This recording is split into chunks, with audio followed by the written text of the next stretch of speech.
ఏమిటి శ్రీ, ఏమిటి మాత?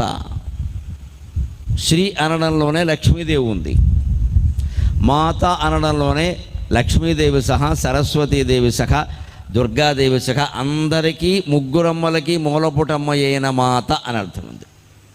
అందుకే శ్రీమాత, శ్రీ మహారాజ్ఞి, శ్రీమత్సింహాసనేశ్వరి. ముందు మాతృస్వరూపం సరస్వతీదేవి, శ్రీ మహారాజ్ఞి, మొత్తం మహారాజ్యాలన్నిటికీ మూలమైనది లక్ష్మీదేవి.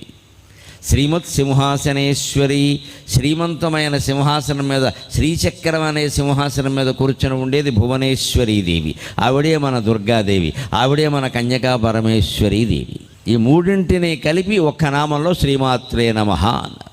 శ్రీమాత, శ్రీ మహారాజ్ఞి, శ్రీమత్సింహాసనేశ్వరి, చిదగ్నికుండ సంభూత, దేవకార్య సముద్యత.